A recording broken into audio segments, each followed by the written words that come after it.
Bom dia novamente, Senacpom. Uma alegria estar aqui com você, com todos os demais amigos. Obrigado vocês que estão aqui, né, nesse finalzinho de ano, sempre muito, muito intenso e que procuraram separar esse momento para estarmos juntos. E eu diria que é uma grande alegria e um privilégio sempre escutar o Senacpom. Eu vou ser muito conciso aqui, Senacpom, que eu acho que você pode, né, alguns aqui não o conhecem ainda, conversar um pouquinho, falar um pouquinho da sua história, que é sensacional. Mas o Senac Pon, sobretudo, ele é um educador, né? Uma pessoa que tem o dom da palavra, realmente é algo encantador. Tanto na primeira sessão que nós tivemos, que foi online, né? Isso já há alguns anos, quanto também presencialmente, né? O Senac Pon, todos os nossos retreats, ele vai lá. Então, desde o primeiro foi algo muito, muito marcante, não só para mim, para todos, foi um comentário geral. E o Senac Bom consegue, né, conectar temas muito complexos, uma simplicidade, eu diria, muitas vezes, né, assim, muito marcante também, além de, eu acho que, trazer um olhar diferente, né, e eu acho que nós todos precisamos parar e, obviamente, escutarmos, né, visões, perspectivas muito fora do nosso dia a dia, muitas vezes das nossas reuniões, dos nossos eventos. Isso nos nutre, isso amplia a nossa perspectiva e, enfim, Senacpom. Então eu vou passar diretamente a palavra para você, Senacpom. Né, já tem radicado aqui no Brasil, fez um mestrado aqui no Brasil, doutorado no Brasil, mora em Juiz de Fora. Acredito que esteja em Juiz de Fora nesse momento, Senacpom. E especificamente hoje não estou em Juiz de Fora, eu estou em São Paulo, para você ter Ah, ideia. então tá bom. Então tá pertinho, então, tá pertinho. Estou pertinho. Eu cheguei E, aqui ontem. e é isso, só passar a E palavra para você com gratidão e e a Ângela, não você, sei se quer Snack fazer alguma. Bom, não, queria adicionar aqui que é um enorme privilégio poder ter aqui você de novo, poder te escutar novamente, poder aprender de novo com você. Ninguém entra em uma sessão com você e sai igual, então é por isso que a gente chama de educação, de fato, né? E você é um educador, além de filósofo, nos faz pensar, refletir sobre a vida. E eu faço questão também de, nos retreats in company que a gente faz, nas imersões em company, também levar o Senecpom conosco para os pequenos grupos de lideranças, para nós conseguirmos imergir e termos uma outra dimensão do nosso papel, da nossa responsabilidade como lideranças, né, onde nós estivermos. E Senecpom, se você estiver em São Paulo ainda na semana que vem, não sei até quando você fica, mas dia 3 nós teremos confraternização. Então, se você tiver até o dia 3 você está intimado a comparecer no nosso almoço, tá? Tá bom, Angela. Não sei se Aí, ainda ó. estarei aqui, mas se eu Não, que tiver. pena. Mas e o Andy aqui falou que em 26 a gente vai fazer uma imersão em 25. Nós fizemos uma imersão para a Derns, a empresa que o Anderson é o General Manager. E não coube no tempo, uma sessão, mas ele falou assim: não, em 26 a gente vai fazer e vai caber, e agora a gente vai ter mais tempo, né, Andy? Então, aguarde. Exato, foi uma dor no coração não ter podido ter o professor Sanakpon com a gente no nosso Basecamp, né? Que é o Retreat barra Basecamp, mas é, faremos o possível para casar com as agendas, professor. Vai dar certo. Que maravilha. A gente vai falar um pouquinho de tempo também hoje, sempre, né? Mas a Ângela e a Alessandra já me conhecem uma frase clássica que eu peguei emprestada da tradição, que é: nós não temos o tempo que nós temos. Então, eu entendo perfeitamente, eu sei que no momento certo isso vai acontecer. Gente, bom dia, bom dia. Vocês estão me ouvindo bem? Sim.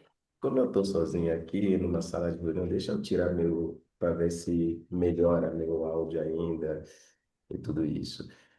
Bom dia pessoal. Eu sou o Sena Pon. Como depois que a Ângela e a Alessandra falam de mim, aí eu penso, olha o que eles fizeram agora, hein? Aí você pensa, então, o que eu faço para poder corresponder a tudo isso que eles falaram agora? Mas eu agradeço, eu recebo, né? Que é assim que a gente tem que ser grato e tem que receber. Então já faz um tempinho que eu participo, que eu faço parte, digamos, do universo da liderança virtuosa, do Virtuous Company, e cada vez mais eu fico mais à vontade. Eu agradeço por essa oportunidade que me deixa cada vez mais à vontade de estar aqui com vocês, de me sentir aqui dentro, pertencente, não é? E agora eu já aguardo ansiosamente o retreat. Todo ano eu já aguardo. A minha esposa já me pergunta: e aí, você já sabe quanto que vai ser o retreat desse ano? Eu falei: ainda não sei, deixa eu conversar primeiro. Mas para dizer que eu me sinto bem sempre que eu estou aqui com pessoas como vocês, para poder trocar um pouquinho. E aí, eu vou tentar compartilhar um pouquinho minha tela aqui com vocês, porque a verdade é que eu não sou de. Alessandro falou que fazer bom ele tem o dom da palavra, então eu tento, não é, usar mais as palavras do que as palavras faladas, do que as palavras escritas, né? Evitar muito texto, mas em algum momento faz sentido a gente trazer alguma coisa para que a gente possa ir visualizando e organizando a cabeça. Gente, me dizem o que vocês estão vendo no momento, porque para ser muito sincero, Ela vocês ainda está Tá escura ainda. carregando. estão vendo cosmovisão africana uma possível alternativa para uma liderança virtuosa? Vocês estão vendo Ainda isso? não, Nada ainda não. não. Ainda não. Então, eu acho que ele vai aparecer. Pronto. Agora sim. Pronto, então é lentidão mesmo. Eu brinquei aqui de trazer, de colocar a nossa expressão, o nome da casa, a liderança virtuosa, né, dentro desse programa, porque eu achei que faz sentido, não é, trazer isso. E eu fiz muito simples hoje, vocês não vão ver slides mirabolantes, não, muito simples, tá? Para que a gente possa ir. E para quem está me vendo pela primeira vez, eu sou de origem africana, tá? De um pequeno país que se chama Benin, e que na historiografia é conhecido como o Reino de Dahomey. O Reino de Dahomey, e que tem uma história com o Brasil, tá? Uma longa história com o Brasil. E no Brasil, por exemplo, o pessoal do meu povo, tá? Para dizer assim, são chamados de Gegé. Então você escuta Gegé Fon, Gegé Nagô, Gegé Yorubá, né? Há umas distinções ali que eu poderia fazer, mas no Brasil a gente é conhecido como Gegé. E eu saí de lá em 2012 para fazer o mestrado no Brasil, né? Eu sou formado com base em geografia e eu sou uma pessoa que ama as humanidades como um todo, tá? E eu vim dessa família que vocês estão vendo na tela, né? Falando da família nuclear, porque, bom, isso, família nuclear não faz muito sentido para africano, ele sempre está na família mais ampla, na família maior, mas se eu tiver que trazer toda a família maior, não caberia nem 10 telas, então melhor se limitar a essa família mesmo. Então a única pessoa que está faltando ali nessa foto sou eu, porque eu não estava ali quando tiraram a foto, não é que fui eu que tirei a foto, mas meu pai no meio, e eu vim de uma família bem simples também. Meu pai nunca foi para a escola, nunca estudou, ele é pedreiro de formação, depois criou uma empresa de construção civil, uma pequena empresa de construção civil, que me fez, em algum momento da minha vida, entrar também nesse mundo de empresa, né? Porque eu trabalhei um pouquinho com ele. Aí do lado tem meus irmãos. O maior aí, aquele que está maior do que todo mundo em termos de altura é o caçula, gente. Não, não se engane, né? Ele é o caçula. E aí o de azul é quem vem atrás de mim, ele é arquiteto, e a menina que é a única menina que nossos pais tivemos. A minha mãe aqui no meio, a matriarca da família, não é que uma mulher maravilhosa que tem sido também a minha inspiração para eu desde mais de 13 anos que eu estou do outro lado do oceano, que eu possa seguir na caminhada, né? Eu vou lá todo ano, esse ano eu já vou, mês que vem eu vou, e espero que os virtuosos um dia estejam lá com a gente. Bom, então eu cheguei no close. 2027. Oi? 2027, né? Bom, 2027. 2027? Tá bom, tá bom, tá bom. 2026 já tem Japão, aí 2027 podemos ir para o Benin. Vai ser incrível, gente.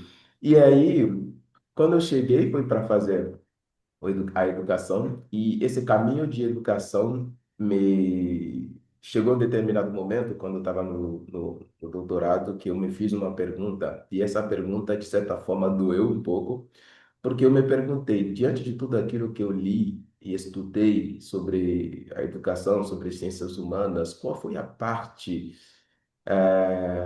eu acabei lendo vários pensadores, intelectuais, mas aos poucos eu fui descobrindo que em nenhum momento eu estudei sobre mim mesmo, tá? Sobre minha origem, sobre como que o povo africano, ou os povos africanos em sua diversidade, pensam a vida, pensam o ser humano, pensam o processo de trabalho, pensam o que que eu poderia dizer aqui, liderança.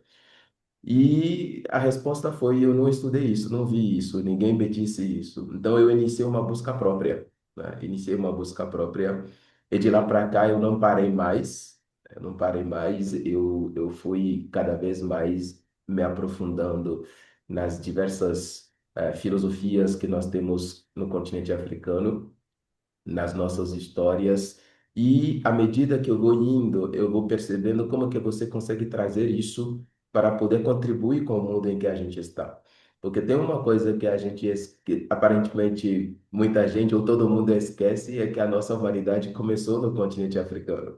Se a humanidade começou no continente africano e que nossa espécie, Homo sapiens, só saiu do continente africano, de acordo com os dados, né, científicos, depois de ter passado 200 mil anos no continente africano. Como é que a gente, de repente, esquece dessa origem de toda a herança que nós tivemos de lá e a gente acha agora que vamos construir um mundo sem aqueles que estiveram antes de todo mundo? Não é? É um pouco contraditório.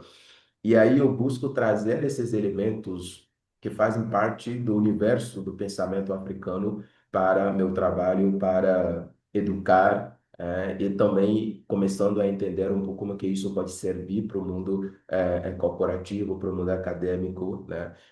Para que, quando eu digo a cosmovisão africana pode contribuir para a liderança virtuosa, é para ter líderes diferentes, né? Líderes diferentes para tempos diferentes que estão chegando. Isso é fundamental. Todos vocês já entenderam que as coisas estão mudando, vão continuar mudando, e que se a gente não mudar nada e fingir que está tudo ok e que não, eu acho que a gente corre perigo. Então, o momento de a gente repensar, a gente colocar a bola no chão e a gente pensar para onde a gente quer levar a nossa humanidade, não é? E quando a gente fala para onde a gente quer levar a nossa humanidade, para onde a gente quer levar nossas instituições, né, também. Então, eu vou começar para dizer, para contextualizar um pouco. Aqui eu coloquei uma obra, um contexto, porque eu percebi que quando eu falo do continente africano, vocês me permitem, né? Vai parecer que ele está fazendo uma generalização, está falando para todos os africanos, mas não é bem assim. É por isso que eu vou contextualizar, né, trazendo um pouquinho esse ser de luz para a tela para você, que é o Cheikh Anta Diop. Não sei se alguém aqui já ouviu falar do Cheikh Anta Diop. É um dos maiores intelectuais africanos do século XX. Eles nos deixou muito cedo, mas ele tem, dentro de toda a sua bibliografia, ele tem uma obra que é A Unidade Cultural da África Negra. E nessa obra, o Cheikh Anta Diop tenta mostrar um pouco para a gente que, apesar da diversidade dos povos do continente africano, apesar da diversidade de tradições no continente africano, falando mais da África negra, né, existe um fio que unifica todos esses povos e todas essas tradições. Não é? E ele vai pegando vários exemplos para mostrar que nós temos uma diversidade, mas por trás dessa diversidade, por trás dessas diferenças, há uma unidade. Há uma unidade de pensamento, há uma unidade espiritual, há uma unidade de cosmovisão. Daqui a pouco eu já vou chegar nesse ponto. Então, é fundamental entender que não é que nós somos muitos, que aquilo que Senapon vai dizer aqui não dialoga de certa forma com algumas outras perspectivas ou outras formas de pensar no continente africano. Dialoga. E em que momento, em que ponto a gente se encontra nessa unidade. Percebem que ele não disse uniformidade das práticas. Faz sentido? Ele não disse uniformidade, né? Ele falou unidade. Então, aquilo que nos junta. E só para fazer uma pequena chamada história do continente africano, né? Nada que a gente possa aprofundar aqui. A gente no continente africano já foi um grande povo que viveu junto no Vale do Nilo, não é? Eu estou falando de todos os clãs do continente africano sendo unificados dentro de um mesmo império e um mesmo pensamento filosófico atravessando desde o Nilo Alto até o Nilo Baixo. O Nilo Alto é a parte sul do Nilo, e o Nilo Baixo é a parte alta, que fica no norte do continente do Nilo. E como é que depois disso a gente enxerga o continente africano hoje com muitas fragmentações? Essas fragmentações ela é decorrente do processo colonial que a gente conheceu e que é bem recente, na verdade. Mas se você vai além, você encontra realmente uma questão, né, de unidade. Então, é importante entender primeiro o que é a cosmovisão africana e por que ela é tão importante a ponto de eu dizer que ela pode contribuir, né, para que a gente possa ter uma liderança diferente e organizações diferentes. Eu gosto sempre de falar da cosmovisão exemplificando com uma cosmogonia, mas para explicar brevemente, para definir brevemente, eu diria, né, nós temos na palavra cosmovisão a palavra cosmos para falar do todo e visão para dizer o nosso olhar sobre. Agora, o nosso olhar não é só um olhar, eu posso olhar sem entender a essência. Então, a compreensão, o olhar é a compreensão que decorre desse olhar que nossos ancestrais tiveram sobre o todo para dizer tudo aquilo que a gente pode pensar que nosso universo se constitui, né? Como que nossos ancestrais entenderam isso e como que eles trouxeram isso para a vida, e a vida social, a vida em sociedade, a vida em comunidade, e que isso atravessou também as instituições que a gente criou. Então, cosmovisão seria a compreensão a visão e a compreensão do todo. E aí, para exemplificar, eu gosto de trazer uma cosmogonia. Cosmogonia é uma narrativa, o povo fala mitológica, mas enfim, é uma narrativa que permite que a gente possa ver como grandes tradições concebem o nosso mundo, o nascimento do nosso mundo. Não é? Porque isso é importante. Eu já cansei de contar isso no retreat, vai ter de novo se alguém for no retreat, com certeza. E eu gosto de exemplificar, eu poderia trazer uma cosmogonia Bantu aqui, eu poderia trazer uma cosmogonia Yorubá, eu poderia trazer outros, mas eu amo particularmente essa cosmogonia Bambará, para poder sintetizar. E aí, essa cosmogonia diz que no começo não havia nada a não ser um vazio vivo. Esse vazio vivo era um ser um. E esse ser um apelidou a si mesmo de Mangala. E Mangala criou um ovo maravilhoso com 9 divisões. E essas 9 divisões representam os 9 estados de existência. E quando esse ovo chocou, desse ovo nasceram 20 seres. E esses 20 seres representam a totalidade do conhecimento possível. Só que Mangala olha para cada um desses 20 seres e não consegue enxergar um interlocutor, né? Um interlocutor, um ser com quem dialogar. E decidiu criar um 21º ser. Então, ele pegou Mangala, né? Não vou dizer ele, porque não tem artigo de gênero nas línguas africanas, né? Então, Mangala pegou uma parcelinha de cada um desses 20 primeiros seres, misturou, né? E colocou uma centelha do seu sopro e fez um 21º ser. E a esse 21º ser deu o nome de Ma, porque queria que esse 21º ser tivesse algo que venha dele mesmo. Então, deu primeiro uma parte do seu próprio nome e depois lhe deu vários outros elementos, e um desses elementos muito importante é o dom do verbo, o dom da fala para poder interagir com Ma Ngala. Mas, além disso, deu a Má o poder de sentir, de poder pensar, de falar, não é?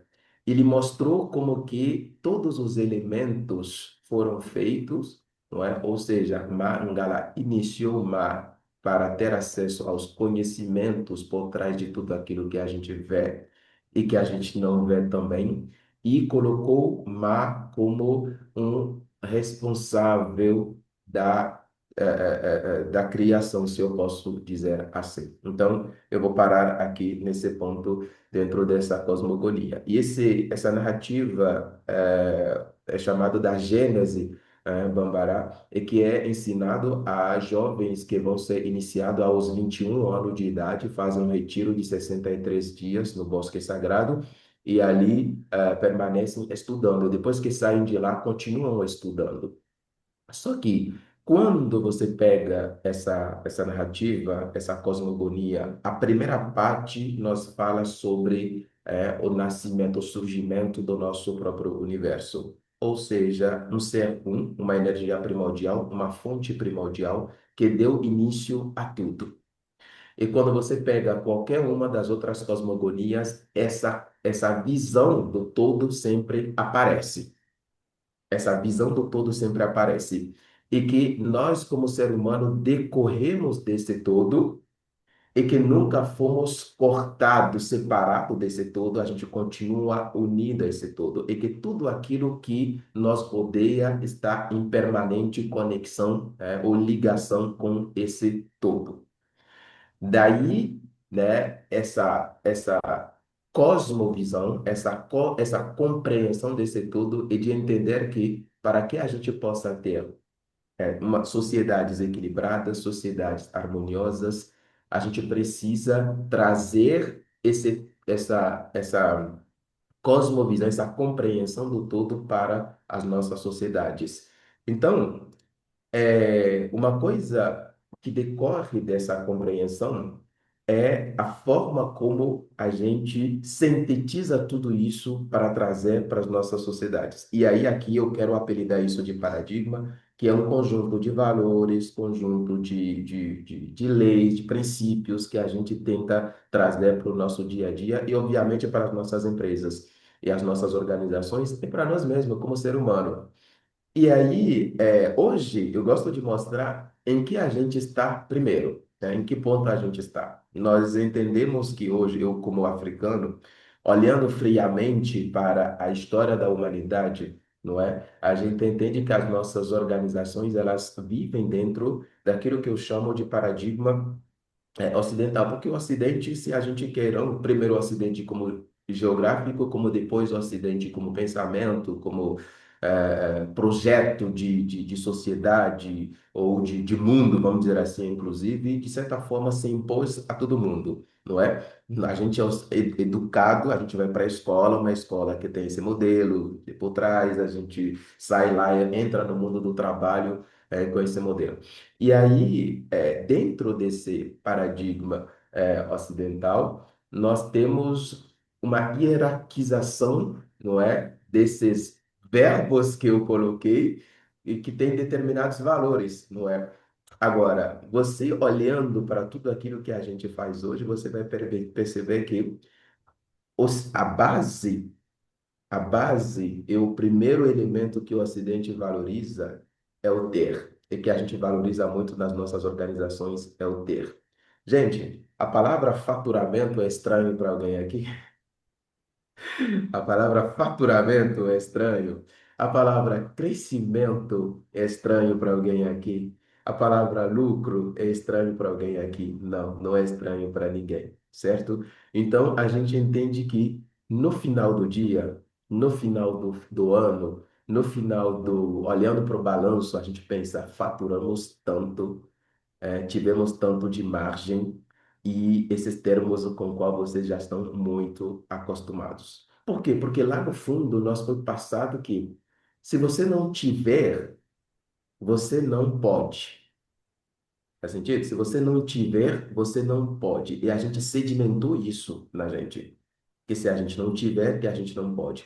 Então, a gente pensa que é preciso primeiro ter para poder ou para adquirir um certo poder. Esse poder ele se manifesta ele pode variar de acordo com o indivíduo que está com esse poder ou a sociedade que está com esse poder. Agora, se você olhar no seu dia a dia, você vai perceber que o verbo, um dos verbos, né, que você fala mais é esse verbo ter também. Eu tenho isso, eu tenho um filho, eu tenho um trabalho, eu tenho um emprego, eu tenho um carro, eu tenho. Eu gosto de dizer que a gente fala tenho filhos, filhas, até que eles chegam na adolescência, não querem mais saber da gente, sair de casa, a gente descobre que a gente nunca teve eles, né? E que a gente fez eles e eles pertencem ao mundo, não é? Então, esse ter constitui a base e esse ter vai te dar um poder. E aí, dependendo de como você usar esse poder, você que tem um cargo de liderança, se você pensa, eu tenho um cargo de liderança, isso te dá um poder. E como que você vai usar esse poder? Não é? Então, tem gente que usa esse poder para esmagar os outros, lembrando constantemente para eles que eles não podem, porque eles não têm, não é? Ou elas não têm, e assim por diante. E tem uma coisa interessante que dá para cutucar já aqui, né? A Angela vai gostar disso, que ela lidera o programa Feminina também, né? Angela, que a gente fala tem que dar poder às mulheres. Fala, onde que vocês viram isso que tem que dar poder a quem criou a gente? Não Ah, entendi como que a gente consegue pensar dessa forma, que a gente tem que dar poder para que ela... Não, o poder sempre estiveram com ela. A gente que tem que entender que usurpamos isso de alguma forma e voltar a integrar isso no nas nossas organizações. E aí a gente pensa que depois de poder, de ter esse poder, a gente vai fazer.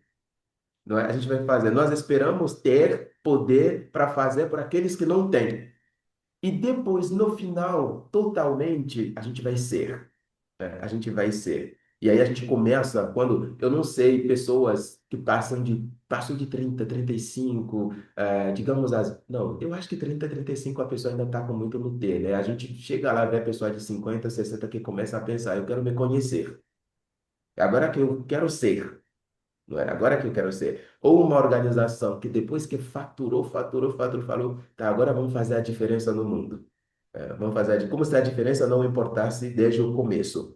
Então, qual eu vou colocar do lado, né, esse paradigma africano, mas que começa com o ser, que começa com o ser.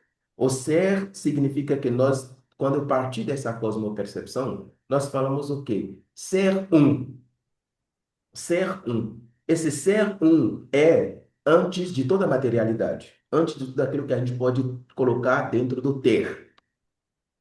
Esse ser um, ao dar possibilidade, ao criar, criou possibilidades.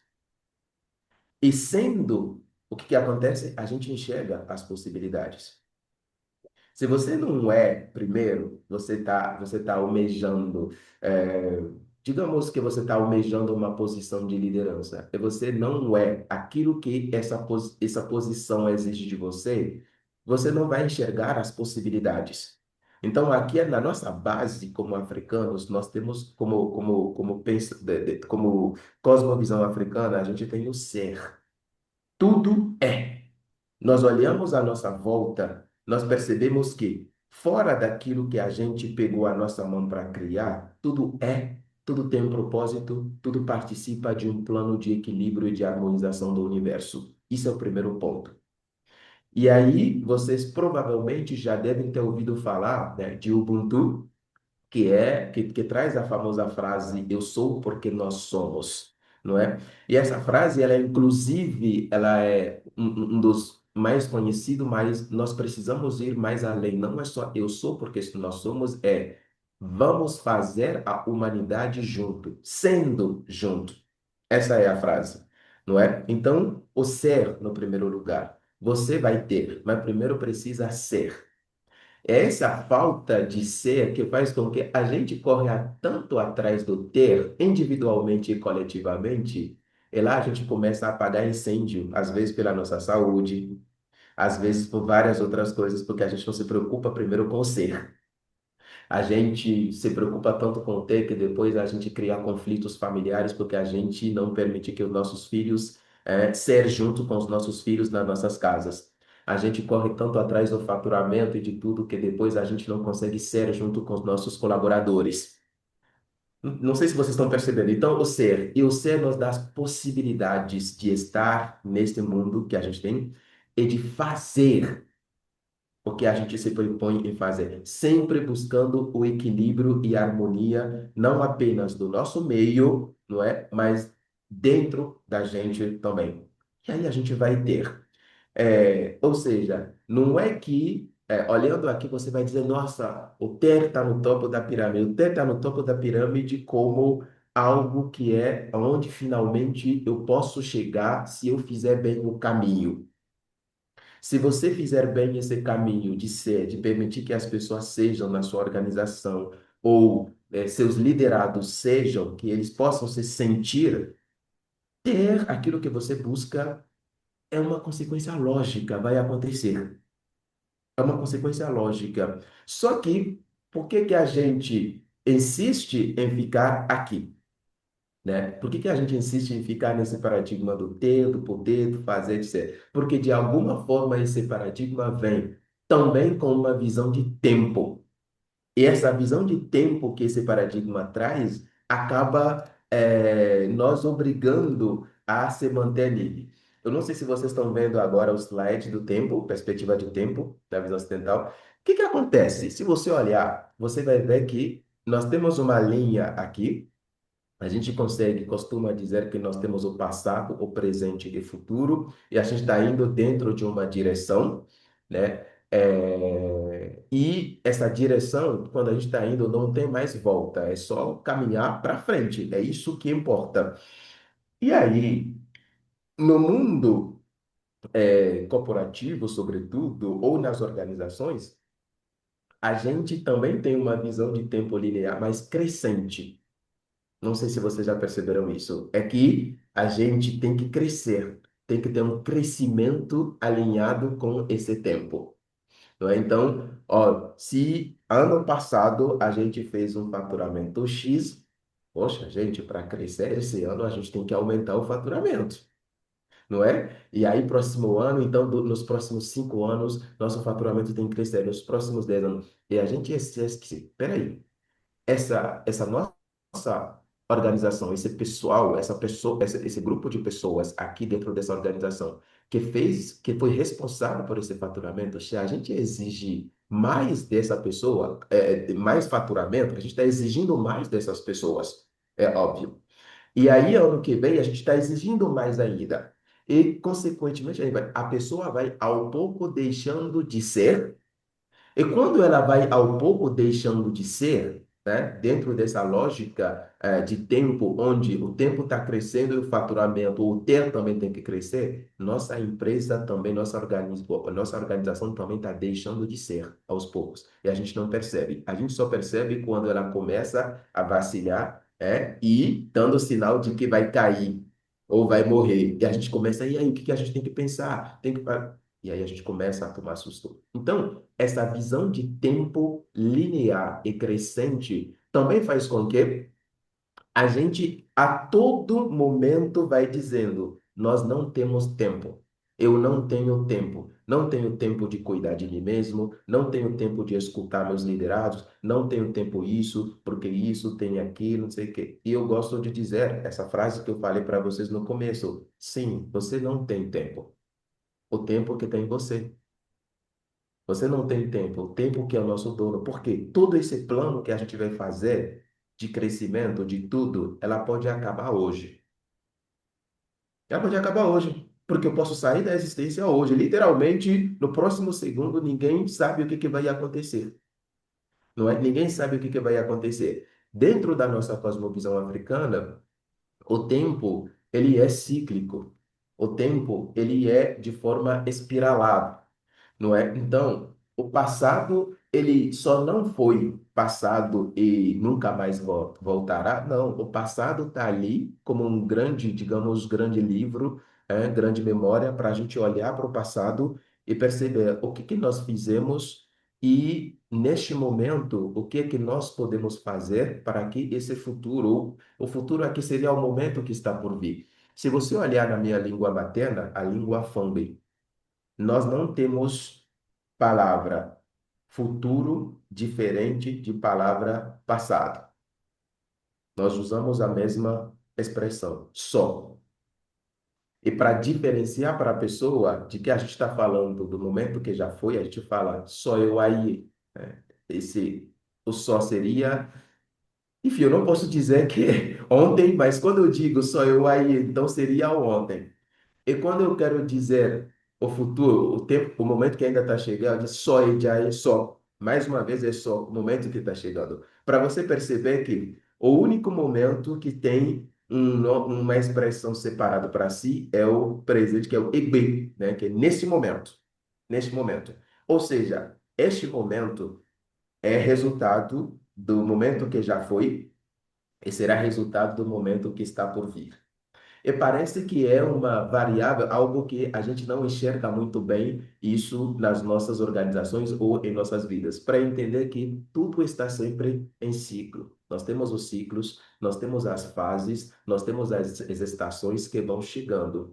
E o nosso maior desafio é a gente conseguir criar organizações ou, como que eu vou dizer, forma de lidar com seres humanos que integra essa visão cíclica. Você tem funcionários ou liderados ou pessoas que a gente esquece que essa pessoa de hoje, ela, a fase que ela está atravessando hoje pode ser uma fase diferente da fase que ela está atravessando ontem e que ela vai atravessar amanhã. E como que nós nos organizamos aqui para permitir que essa pessoa possa, dentro das suas mudanças, continuar sendo nas nossas organizações, não é? Eu gosto bastante de pensar numa coisa interessante, gente. Não sei se vocês já me ouviram falar isso, Ale, é que a gente faz uma organização, quando as pessoas chegam aos 60 e poucos anos, a gente diz, elas precisam aposentar. Né? Elas passam tanto tempo, a gente fala, elas precisam aposentar. Por quê? Porque a gente tem uma visão de tempo linear que diz para a gente que essa pessoa ela está indo diretamente para o fim. Mas vamos pensar. Se essa pessoa passou tanto tempo na nossa organização, é que ela chega a um momento em que fisicamente ela não, a gente entende que, bom, talvez não possa contribuir, mas a gente esquece que esse tempo que ela passou tornou ela uma pessoa espiritualmente, mentalmente, emocionalmente mais rica para poder contribuir com a nossa organização. Imagino que se dentro da empresa tivesse uma sala, um departamento, um lugar, eu não gosto da ideia de trancar as pessoas, mas é o que nós temos, mas um lugar onde tenha uma pessoa, seja mulheres, seja homens, que já passaram tempo suficiente na nossa organização, que já vivenciaram muitas quedas e levantamento, e quando a gente precisar, a gente vai lá para tomar conselho. E a gente entrar nessa sala e dizer, olha, fulano de tal está aqui há 20 anos, fulano de tal está aqui há 18 anos, fulano de tal está aqui, já viu isso, já viu aquilo, e aí, fulano de tal, o que que você diz para a gente sobre isso? Não é? A gente fala, não, vamos aposentar essa pessoa deficiente. Eu não estou dizendo que tem que guardar todo mundo. É óbvio que as pessoas têm que seguir. Aí, inclusive, tem gente que não quer mais ficar ali. Mas é dizer que se a gente pensar que esse passado que a gente está querendo se desfazer, nós precisamos desse passado, a gente vai agir de forma diferente, não é? E não descartar simplesmente. Então, uma visão de tempo espiralada, funcionando em ciclos. É, por trás dessa visão de tempo também tem uma visão de ser humano e que a gente traz também para as organizações, que é o quê? Nós entendemos que os seres humanos participam de grandes ciclos, né? Terei a oportunidade, para quem estiver no retreat, para mostrar um pouquinho isso para vocês, 21 anos, 21 anos, 21 anos. Né? Nós temos uma fase ascendente e a gente tem uma fase descendente. Esse ciclo de 21 anos é fragmentado também por ciclos de 7 anos, 7 anos, 7 anos, para certas pessoas, 9 anos. Agora, por que que quando a gente vai fazer planos, projeções, a gente não pensa E aí, nossa organização, qual é o ciclo? Toda organização tem ciclos de vida. Se você pegar a sua organização, eu quero que Ângela e o Alessandro façam esse exercício hoje, desde quando criaram o programa de lideranças. Senecpol, posso Oi, compartilhar com você que, por muita sim, coincidência, essa semana eu tive uma reunião, estava toda a diretoria de uma grande empresa, e basicamente eles recebem lá do conselho, dos acionistas, sempre demandas cada vez maiores, né? Nunca é suficiente. E aí, intuitivamente, uma diretora falou exatamente isso. Ela falou: não é possível, eles acham que nosso mundo é linear, mas não tem como. Todos os anos a gente ter que cortar e crescer. Qualquer negócio é feito de ciclos. Então, ela, assim, intuitivamente, ela falou isso. Ela falou: eles não percebem que são ciclos, tem o ciclo de alta, ciclo de baixa, e essa pressão o tempo inteiro que desconsidera a realidade da vida é algo que, obviamente, é muito ruim para a própria organização, porque fica artificial, né? Então, essa semana eu tive uma situação que eu lembrei de você exatamente por isso, assim, intuitivamente, sabe, sempre mais e mais, de uma maneira muito proporcional, sem consideração do que é a vida, no final das contas, né? exato, Alessandro, exato. Esquecendo, inclusive, que a própria natureza, quando ela faz as coisas, ela reserva um momento de descansar, ela reserva um momento de saber que agora eu estou numa fase de retração, e aí daqui a pouco eu vou poder me expandir de novo. Por quê? Porque ela está funcionando dentro de uma perspectiva de ciclo. Então, pegam Virtuous Company, sentam e olham. E aí? Faz quanto tempo que a gente tem essa organização, que a gente tem essa missão, que a gente está contribuindo? E vamos começar a ver as mudanças que vão acontecendo dentro de ciclo de 7 e 9 anos, ciclo 7 e 9 anos. E vocês vão se surpreender quando vocês começarem a perceber. Vocês vão começar a perceber, às vezes, padrões. Olha, em 5 anos, em 7 anos houve isso, depois houve isso, houve essa crise que a gente superou de tal forma, houve essas dificuldades. Gente, isso acontece dentro da gente, nós somos a natureza e nas organizações que a gente cria, isso não vai ser diferente. Enquanto a gente não entender e começar a atropelar a natureza ou os ciclos, é como se a gente quisesse ser mais inteligente do que daquilo que nós criou. E a gente não consegue ser mais inteligente do que a própria natureza. Se você olhar um ser humano, gente, olha o ser humano, olha a anatomia do ser humano e olha como que tudo foi organizado e, digamos, nos mínimos detalhes, para gente. E a gente acha que nós, como ser humano, a gente é mais inteligente do que essa energia primordial, essa fonte primordial que organizou e ordenou tudo isso, não é? Então, acredito que pelos tempos que estão por vir, pelos momentos que a gente está vivendo, onde a própria humanidade está gritando, gente, chega, chega de querer viver só pela dor, para achar que a dor coletiva é o ideal que a gente tem que buscar, não é? Porque essa dor vem das palavras, e isso que já me faz eu daqui a pouco encaminhar para o próximo, a nossa forma de pensar trabalho, não é? Então, nós falamos da necessidade de mudança do paradigma, de enxergar a cosmovisão, mudar um pouquinho de paradigma, mas também mudar a questão de tempo, a forma como a gente se relaciona com o tempo. Hoje, nós criamos uma ferramenta que é a internet, depois, enfim, com várias coisas, e a gente ainda não consegue permitir que as pessoas não estejam lá em jornadas maçantes, em jornadas onde enfim, você sabe muito bem, né? Não vou dizer melhor do que você a realidade que vive, mas me parece que a gente continua dentro de uma visão de trabalho na sua primeira, digamos, no fundamento espiritual da palavra, porque dentro da cosmovisão africana a gente entende que palavra é verbo, e verbo é energia, e energia é espiritualidade, sabe? Então, quando a gente pega a origem da palavra trabalho, vem de quê? Tripalium. Então, quando eu penso como a cosmovisão africana pode contribuir para uma liderança virtuosa, primeiro a cosmovisão africana pede para você mudar a sua visão de trabalho, parar de ligar trabalho com dor, sabe? Muita gente ainda continua ligando o trabalho com dor. Não significa que você não vai fazer atividade, que você não vai fazer esforço, que você não vai. Mas a carga energética de trabalho, que é o tripalium, que é esse instrumento de tortura, deu nascimento a certas frases clichê que a gente fala que tem que sangrar, rala que rola, é não sei o quê. E quando a gente vê uma pessoa, às vezes, pode estar fazendo um trabalho mais simples, feliz e realizado com isso, a gente fala, não, é porque é acomodado na vida, é porque é isso aqui na vida. As pessoas não têm as mesmas aspirações no mundo, elas não precisam ter. Quando a gente entra numa organização e tem uma pessoa que está se mostrando feliz e realizada, a gente pensa, não, já está feliz demais pelo que está fazendo. A gente tem que encontrar alguma forma de deixar a coisa mais dolorosa para essa pessoa, sabe? A gente tem que encontrar alguma forma de deixar essa coisa mais dolorosa para a pessoa. E, gente, não, não, a gente tem que buscar, porque ninguém desce do tripalho vivo. Vocês lembram disso? Quando você sobe no tripalho, nesse instrumento de tortura, é para você sair daqui moído, é para você sair daqui morto. Não é para você viver. O professor Neco, pô, eu acho que Sim. até no extremo, muitas vezes nas empresas, se a pessoa está feliz demais, muita gente associa isso que a pessoa tá folgada. Ela acha que não É, está trabalhando o suficiente, porque ela está feliz demais, né? exato.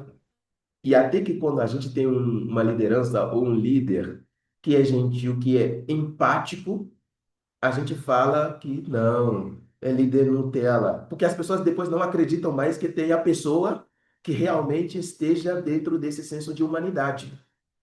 Não é? E que entendeu que o trabalho não precisa ser tripalho, instrumento de tortura. E isso ainda está muito por trás das nossas organizações e da nossa forma de exercitar a liderança. A gente pensa, oh, eu boto pressão, gente, eu acompanho empresa, como que eu vou dizer, algum podcast aí, porque eu sou empreendedor também, né? Aí a gente busca também entender o que que acontece. E eu vejo uma leva de pessoas em alguns podcasts, né, gente? Quando você escuta cada coisa, você se assusta. Você fala, é mesmo? É assim mesmo que eles pensam, né? Que tem que extrair o máximo, que se essa pessoa fizer isso, ou me disser isso hoje, e que a realidade dessa pessoa mudar, e que ela se retratar, é porque essa pessoa, ela não é ser humano, ela não tem ética, ela não tem... Não, peraí.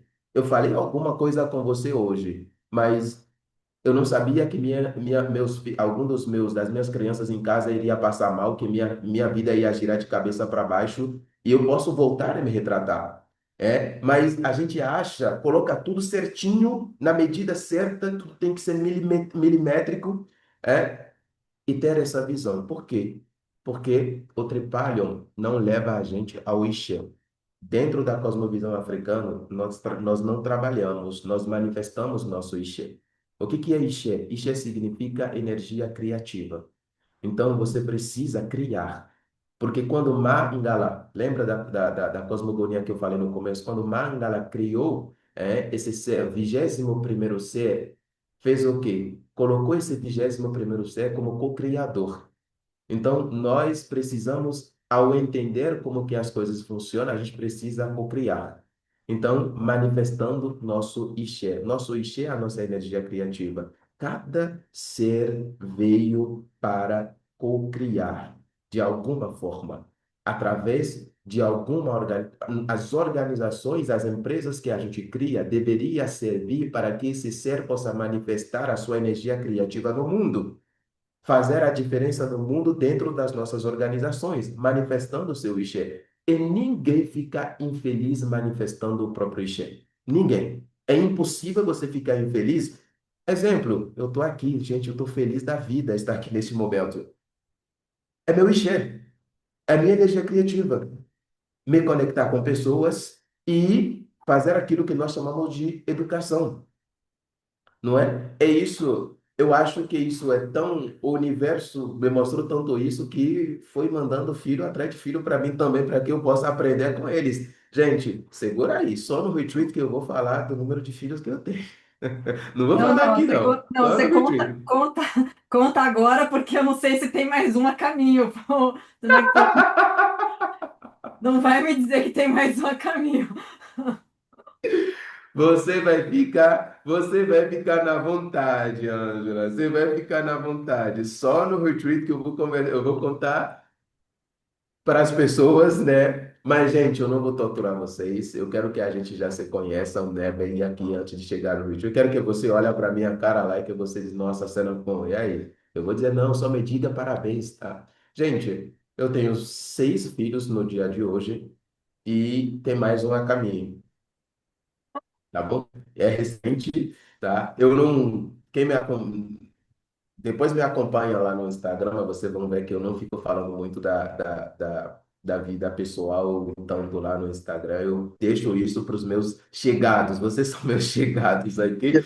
Então, Pô, manifestar meu Ixé. Como que Marcon, o ar... Manifestando energia Oi? criativa e você, procriativa, né? você leva a Exatamente. sério a energia criativa na sua acepção da E palavra. procriativa. É, então, significa que é fácil? Não, não é. Não estou dizendo que é fácil, nem um pouco, não é. Mas é porque quando você vê alguma coisa acontecendo na sua vida, é você dizer, não, eu vou contra isso, você vai se criar outros problemas. E eu prefiro, literalmente, como africano que eu sou, dialogar. Gente, nem todos os africanos pensam como eu, mas eu, literalmente, eu vou ter a assumir essa cosmovisão africana. Eu me sinto muito feliz com isso. Porque não se esqueçam que, como africano, a gente foi colonizado durante séculos também.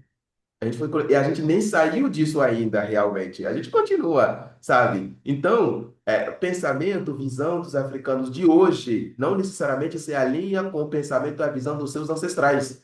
Entendeu? E quem fizer esse processo e voltar para lá, para de sofrer por coisas que não precisa sofrer. Para de sofrer por coisa que não precisa sofrer. Então, manifestar o Ixé, manifestar a sua energia criativa no mundo. Se a sua energia criativa é impactar vidas, e na organização em que você está, você não está impactando vidas, você vai ficar infeliz. Isso é fato. Se a energia criativa da sua empresa, como a liderança virtuosas, é contribuir para a formação de líderes diferentes. Eu nunca li sobre a missão e valores da empresa, mas se você começar a fazer algo contrário a isso, se tudo aquilo que você fez é você não sentir isso, o caminho vai ficar difícil, vai ficar penoso para você. Mas enquanto você perceber que isso está acontecendo, nós estamos manifestando o nosso Ixé. O caminho vai ficando leve, apesar dos desafios, das dificuldades. Então, se uma pessoa vier na minha organização e ela sentir que ela está manifestando o Ixé dela e que ela está tendo a permissão para ser, essa pessoa vai ficar na minha organização e ela vai dar o melhor de si para a minha organização. Isso é fato. Então, manifestar o Ixé, sair da visão de máquina para uma visão de organismo. A cosmovisão africana nos ensina que nós somos organismos. Gente, a palavra máquina, se eu traduzir para minha língua materna, a língua Fangbe, significa mão. Mão. Você sabe o que é mão em português? Armadilha. Armadilha. Uau! Tudo aquilo que pode levar. E quando alguém cai numa. Eu brincava muito quando era criança de a gente colocar armadilhas no mato para os roedores aí do mato ali, que a gente pega lá e, enfim, carne do mato, faz e consome. Mas você faz uma presa. E a presa não sai dali viva. Faz sentido? Você faz uma presa e a presa não sai dali viva. Então, mon vem dentro da minha língua materna, é armadilha, é aquilo que leva você para a morte. Só que, ao invés disso, a gente precisa cada vez mais, já tem esforço nesse sentido, criar organismos, organizações que não funcione, pare de funcionar, diminui esse funcionamento maquinário, de enxergar o ser humano como máquina, a máquina produtiva, a máquina que tem que estar no máximo da sua produtividade. Gente, será que a natureza não é produtiva?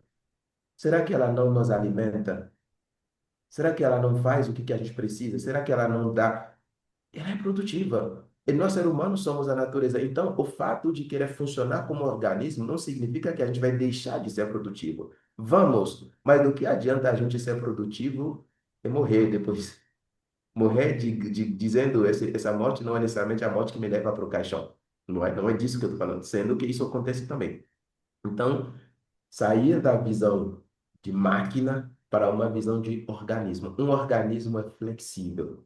Um organismo sabe o que é bom para si. Um organismo sabe como, quando isso não está indo bem, ela senta, ela se entende e ela refaz um processo. É um pouco nessa perspectiva que a gente precisa pensar. E por fim, né, permitir que as pessoas sejam. Permitir que as pessoas sejam. Se as pessoas dentro das nossas organizações, elas não estão tendo a oportunidade, a possibilidade de ser, elas podem fingir e ficar ali com a gente, mas é um perigo para a nossa organização. Mas quando ela consegue ser quem ela vai poder enxergar suas possibilidades, ela vai poder fazer, e por fim, quem se beneficia é a organização, né? Voltando para o paradigma do começo. Então, gente, eu pensei um pouco, né, fazer essa breve considerações iniciais para a gente e ficando aberto aqui para que a gente possa seguir conversando por meio de pergunta ou de contribuição de qualquer outra coisa, que a gente possa fazer isso. Tá bom, gente?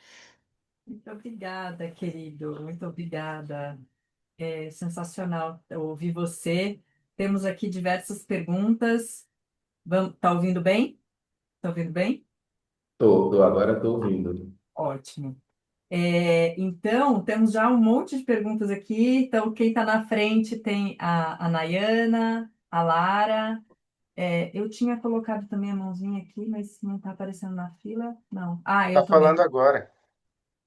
Não, então tá bom. Já vou aproveitar, já vou aproveitar então e depois passo para os próximos, tá?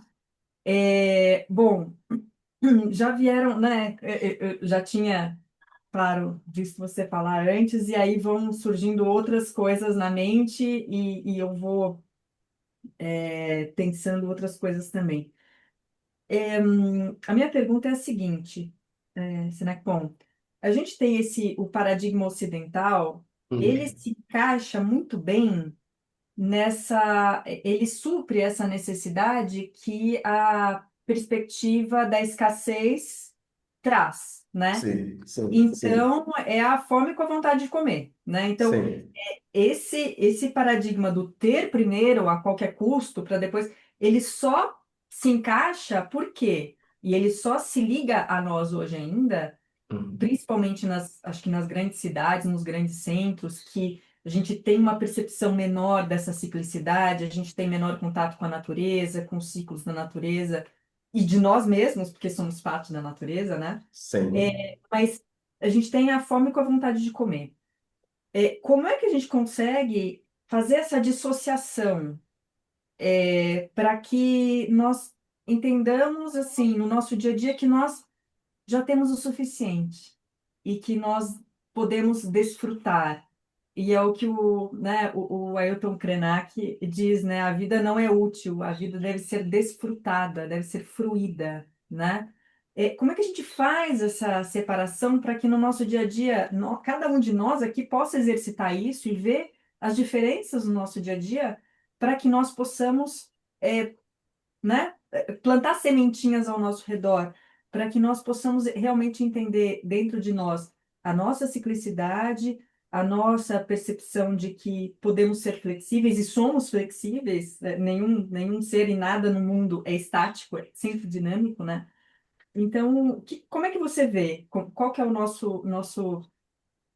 como superamos esse desafio? Obrigado, Angela. O primeiro passo é a gente tomar consciência de como isso surgiu, de onde isso começou. Por quê? Nós temos um provérbio na minha língua materna que diz o seguinte: Fie jai o erokon, fie clean for o erokon. Não é aonde você caiu para onde você caiu que você olha para onde você tropeçou. Não é? Então, imagina uma pessoa correndo e aí a pessoa tropeça e cai. Ixi, ele está buscando a causa do tombo que levou, aonde caiu. Não, você volta lá para onde você tropeçou para você encontrar, né, a causa disso.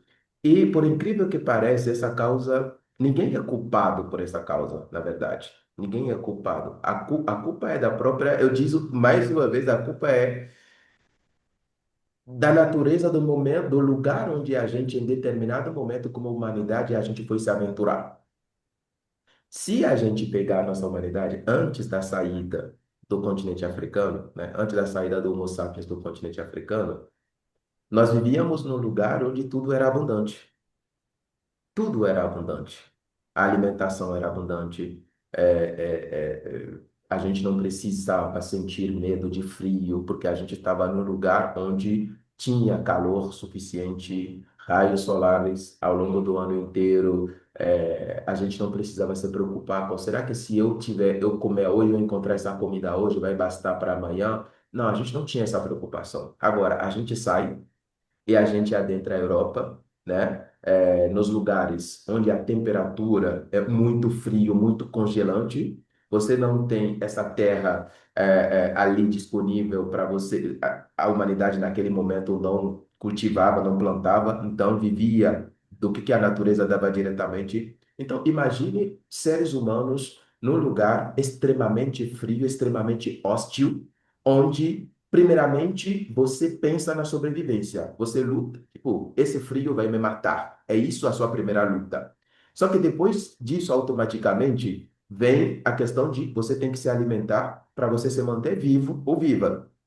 E aí, quando você encontra, imagine você dentro desse sofrimento, você encontrar um pé de comida, um pé de árvore onde tem uma fruta e você pega para você se alimentar. Você proteja isso com unha e dente. Você, primeiramente, não partilha, você fica com isso. Então, o seu cérebro, o seu ser inteiro começa a se ajustar a essa nova realidade que a natureza impôs para você. Então você precisa acumular, armazenar para os dias difíceis, para o momento que você não tem, e que com certeza virão por causa do meio em que você está. E aí, durante séculos, muitos séculos, se eu não, se eu poderia dizer até durante milenar, alguns milenares a gente viveu assim para parte da humanidade que foi para o continente europeu, uma parte do continente asiático, entendeu? E não é só, as coisas não acontecem só fisicamente, elas vivem em nós e são transmitidas de geração para geração. Então a gente recebe alguma coisa que a gente não pediu. E isso começa a atuar na gente de forma automática. Só que quando você vem nas Américas, por exemplo, você pega a população indígena, você fez bem de citar o Ucrânia, quando você pega a população indígena, elas não foram confrontadas a uma situação assim. Elas estiveram dentro de uma natureza da América do Sul. Olha a Amazônia. Gente, olha a Amazônia. E olha os rios que a gente tem, olha a riqueza que a gente tem aqui. Então, esses povos entenderam que, gente, a gente está se preocupando, para eles não têm essa preocupação com alimentação, com nada disso, com o tempo e tal. Mas quem ficou lá nos lugares difíceis do Ocidente, teve. E precisou se alinhar com isso. Só que hoje a gente fez muitos esforços, a gente criou, inventou e a gente saiu desse mundo de escassez. E a gente hoje consegue entender um mundo de possibilidade de abundância que a gente está vivendo. Só que psicologicamente e do lado ancestral a gente carrega ainda essa herança que acha que, olha, não vai bastar. Não vai bastar. Não, a gente primeiro precisa tomar consciência que isso vem de longe e a gente entender que se nós somos a natureza já deu tudo aquilo que a gente precisa, os elementos mais essenciais que a gente precisa para viver, terra, água, fogo e ação de graça na natureza, e depois entender que para viver, para ser, eu preciso viver. É que se eu continuar correndo tanto atrás, eu não digo que você não deveria buscar o ter, mas se você continuar correndo tanto atrás, achando que não será o suficiente, você não vai usufruir. E nós temos uma frase na minha língua materna que diz que eu anugo, eu não quando você faz, precisa estar vivo para usufruir. É uma expressão que a gente tem. Então, começar a trazer isso para a consciência de que, como natureza, nós somos abundante, é sair da visão da escassez e assumir essa visão de abundância que a gente já tem. Porque o que eu não coloquei lá quando eu falei de paradigma é que o primeiro paradigma leva para a escassez, porque a escassez foi o chão no qual esse paradigma se construiu e o outro leva para a abundância. Então, para a gente sair, é a gente assumir essa abundância que a gente já tem, que a gente já é. Na verdade, não é que a gente já tem, que a gente já é. E depois as coisas começam a ficar melhor. A gente começa a se estressar menos com o tempo. a gente desacelera um pouco, a gente não assume culpa, não fica vivendo numa visão de culpa. Olha, se eu não comprar esse brinquedo para o meu filho, ou se eu não fizer isso aqui, eu tenho culpa, eu sou não sei o que. Não, a gente tira tudo isso e a gente vive, simplesmente vive, sabe? Então, Angela, não sei se respondi certinho para você, mas é um pouco isso. Para mim, sai da necessidade de você sair da escassez e, e assumir a abundância que você é, como ser. É uma organização que se constitui, qualquer que seja a organização, cujo objetivo é para potencializar a vida, já é abundante. Sim, sim. Ela só vai manifestar isso ao longo do caminho. E tem essa ligação direta com essa gratidão pela abundância pelo que já se é, né? Total, total. Se você já não é grato, eu acordei hoje antes de sentar aqui para a gente conversar, eu fui tomar banho e eu comecei a dançar. Literalmente, eu saí do banheiro, eu comecei a dançar. Eu, não, eu olhando eu mesmo no espelho dançando. Eu, gente, por quê? Porque eu falei, cara, eu vou ter um dia lindo, vou ter um dia maravilhoso, eu tô vivo, tô respirando, eu vou encontrar com seres incríveis, eu vou... Gente, se eu não me sentir grato naquele momento, eu vou chegar aqui com cara ruim, vai começar a dar tudo ruim, vai começar a dar tudo. Gente, não. É verdade que ninguém levanta assim todo dia, mas é justamente o dia que você não levantar assim que você tem que se lembrar que você é abundante e você celebrar aquele momento. Eu digo Uhum, uma coisa, sempre que eu estou num momento difícil na minha vida, é o momento em que eu danço mais, eu fico mais feliz porque eu estou preparando já a comemoração do próximo momento, do quando eu vou sair desse momento. Gente, e isso é o próprio das cosmovisão africana. Você vê um povo que você pensa, eles são tão precários, eles têm conflitos no continente, mas você olha para eles, estão sempre rindo, sorrindo, fazendo festa. Não é que eles não têm dificuldade, tem, não é? Mas como diz o provérbio do sul, o deficiente motor, né? Eu já vou falar diretamente em português, tropeçou e caiu. O cara não tem pé, não tem perna, ele mal, né, caminha, vai se... E ele tropeça, cai, mas levanta, sacode a cabeça e diz: ainda há vida pela frente. Ou seja, ele já foi grato com a vida que ele tem hoje, ele entende que tem vida pela frente. E a gente precisa disso, Ângela. muito obrigada, querido. Sensacional. Imagina. Nayana, Oi. Então, nossa, eu estou encantada com a aula e com. Aliás, eu estou impressionada, porque assim, a sabedoria ancestral de vocês é, é o que está sendo dito pela física quântica agora no momento, né? Então, essa história de que nós somos todos partes de um organismo do universo, etc. e tal, isso é o que as pessoas estão comentando. Inclusive, então, a questão do tempo, né?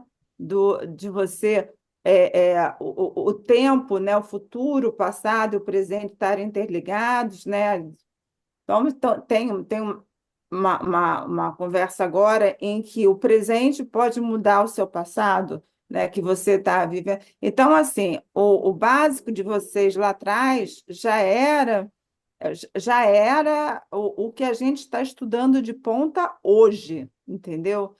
Então, assim, eu fiquei assim bastante impressionada com a sabedoria, né, de vocês. E assim, vocês não tinham escassez. Então, assim, realmente não tinha, porque as gripes que entraram, os vírus que entraram, as coisas que aconteceram, né, etc. e tal, as epidemias, elas não foram necessariamente dali, né? Elas podem ter vindo de outros lugares. Então, fica assim, fica muito. E tem uma frase também que no meu Instagram tem uma entrevista com a Audrey Hepburn, que ela fala assim que a verdadeira fortaleza, né, a verdadeira riqueza das nações é quando ela permite às crianças que elas criem asas, né, e que a educação deveria ser é, devia, deveria ser customizada a cada um para que eles pudessem voar, entendeu? Que essa seria a Wealth of Nations, né?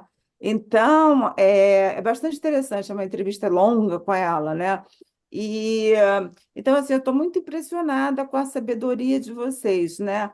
Agora, isso tudo desgringolou, né? Porque parece que vocês estavam no caminho certo, muito antes da gente.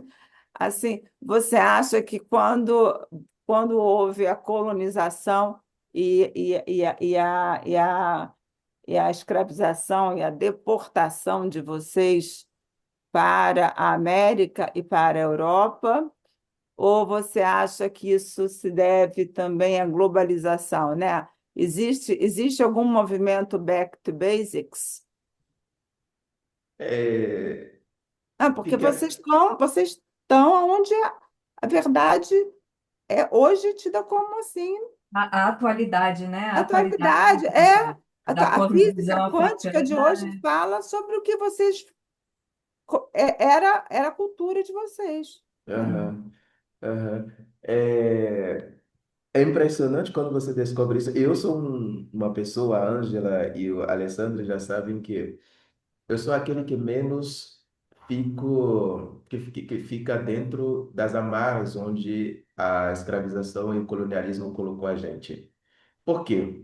Se a gente tiver toda essa consciência e descobrir quem a gente já era antes desses episódios que aconteceram na história da humanidade, o primeiro passo para a gente recuperar isso e trazer para a volta é a gente sair completamente desse processo de dor onde a colonização e a escravização colocou a gente. Por quê?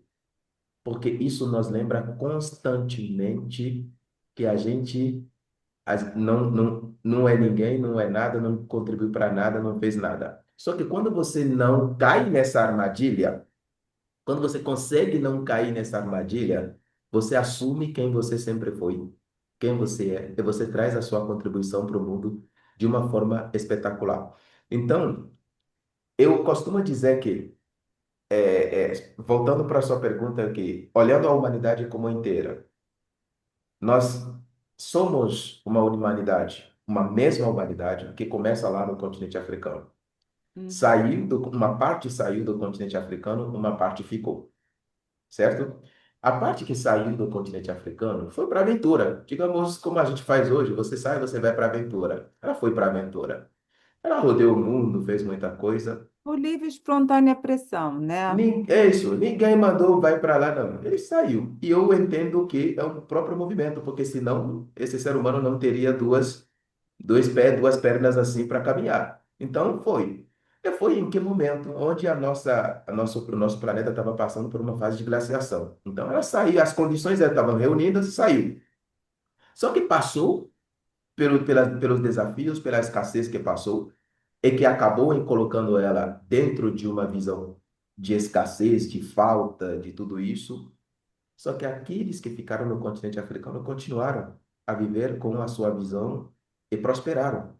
Só que aqueles que saíram, depois voltaram para encontrar o continente, aqueles que ficaram, e não reconheceram aqueles que ficaram, porque eles já haviam mudado, sabe? Mudaram tanto que quando chega, você estranha. É como se você volta para sua própria casa e você estranha essa casa.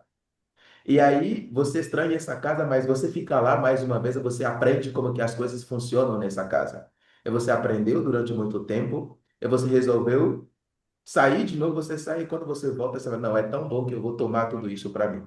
E eu vou colocar aqueles que estão dentro da casa como não, tudo aquilo que vocês fizeram aqui é ruim, é mal, é não sei o quê, não serve para nada. E aí você continua, você continua, você continua. E não sei quantos milhares de anos depois você descobre que não, eles sempre estavam certos. Eles que Pois ficaram na é. casa sempre estavam certos, não é? E vocês até utilizam, É. né, os setênios, que era a astrologia antiga, que era dada 3.000, 4.000 anos atrás. Exato. Não, eu tô impressionada, assim, tô chocada. E saiu. Nayana, o Senecpon tem vários cursos, viu, online, que dá para fazer e que realmente é Tô chocada, sensacional. assim, porque Tem tudo a ver com espiritualidade, com física quântica, é muito enfim. bom. Muito obrigada, estou encantada. Lara, Lara,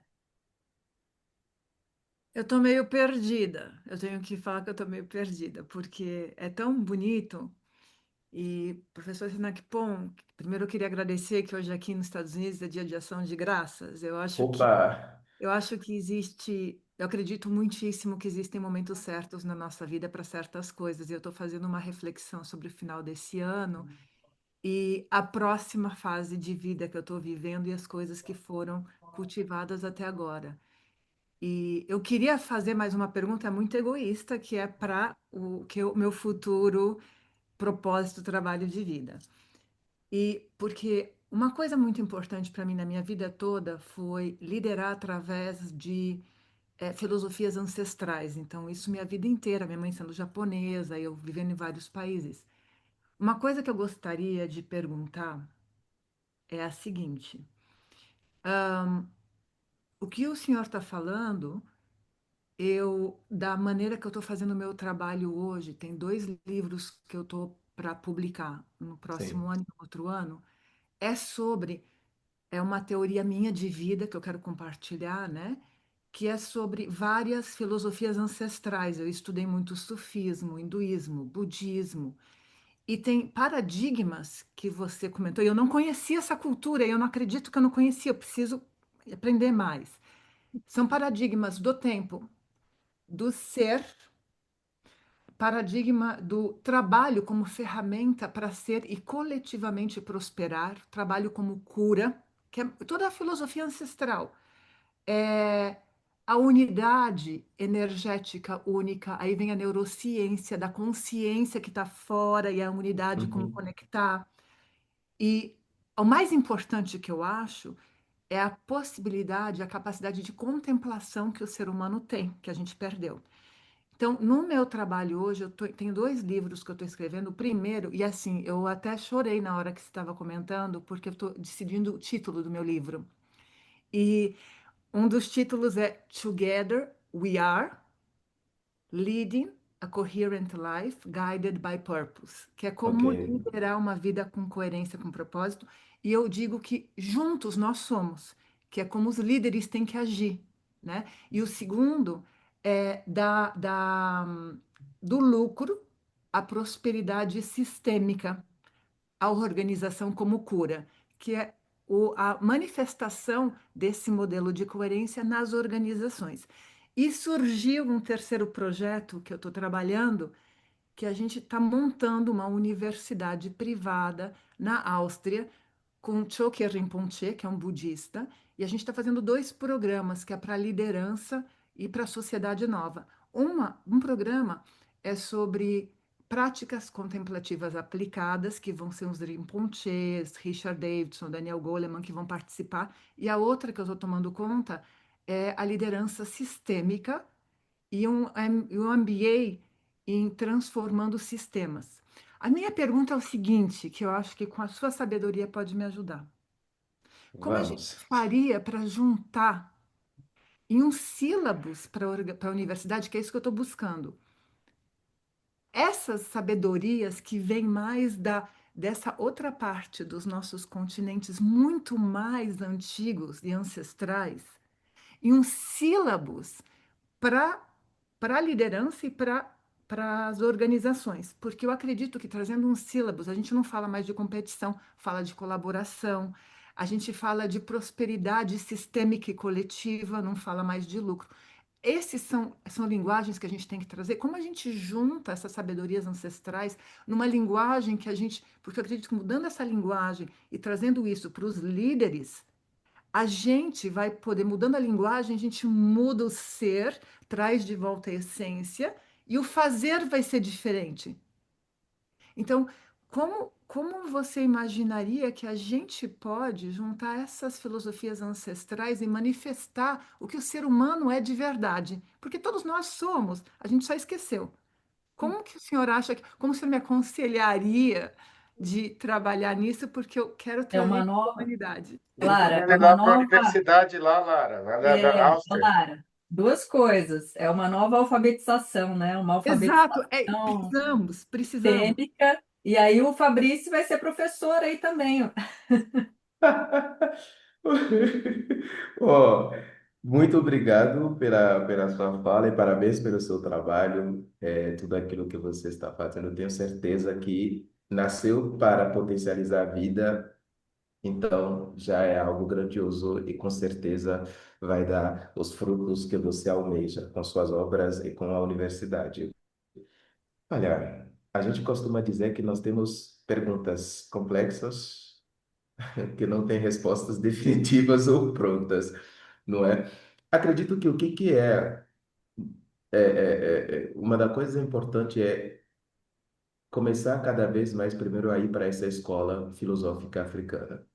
Gente, isso é fundamental. Ir para essa escola filosófica africana. O que a gente está fazendo aqui, por exemplo, contribui. Agora, nós temos o desafio que, falando de palavras, aqui no continente africano a gente tem diversas línguas. Não é? A gente tem diversas línguas que a gente fala no continente africano. Então, não vai ser fácil você encontrar, digamos, construir um sílabus assim, dizer, olha, vamos ter isso, vamos ter aquilo junto para colocar. Não. Vai ser um trabalho de se aproximando, aprendendo com essas filosofias, elevando para lugares que formam e capacitam esses líderes, não é? Então, se eu pegar, por exemplo, tudo aquilo que a gente pensa hoje como cosmovisão, como no continente africano, como pensamento, já foi vários, o próprio Cheikh Anta Diop, que eu citei no começo, já mostrou como que tudo isso estava presente no continente africano a partir de onde? De Kemet, ou seja, do Egito Antigo. E aí que vocês vai dizer, beleza, claro, existem alguns pensadores europeus, eu gosto de dizer um pouco frustrados, que tentaram tentar descolar, tipo, fazer tudo para que você nunca liga o Egito Antigo aos africanos negros, mas a ciência diz outra coisa. E aí a coisa começa a ficar a ter uma certa concretude, porque os africanos já sintetizaram tudo isso e tinha termos e conceitos para dizer determinadas coisas. A gente que não sabe porque não nos foi ensinado. E quando é ensinado, ou quando é dito de palavras gregas, às vezes a gente não entende.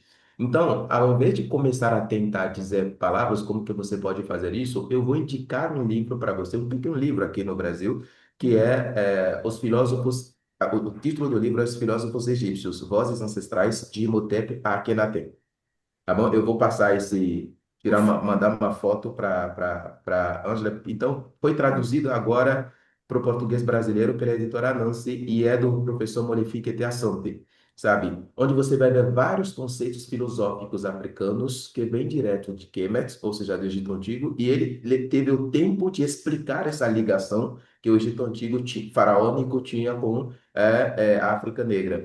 Então, tudo aquilo que a gente está buscando hoje está dentro do conceito de Maat. Só que se eu tenho que falar da Maat aqui, eu vou passar ainda mais 1 ou 2 horas aqui falando, sabe? Então, quando você pega a Maat e você vê tudo aquilo que está colocando da Maat, o ideal da Maat, você vai dizer, não acredito que isso está sendo falado há milhares de anos antes do início da era que deu nascimento a tudo aquilo que a gente está vivendo hoje, tipo, como problemas do mundo que a gente está querendo superar, sabe? Então, eu vou indicar para você a leitura deste livro. É fininho, você consegue ler rapidamente. Então, você vai se deparar com um conceito como você vai ver como que filósofos africanos da antiguidade clássica africana pensavam o mundo, entendeu? E de forma muito simples. Eu acredito que isso vai te ajudar bastante. Eu fiz esse. E aí depois, não sei como que a gente pode fazer isso, Ângela. Eu fiz um estudo dirigido dessa obra este ano.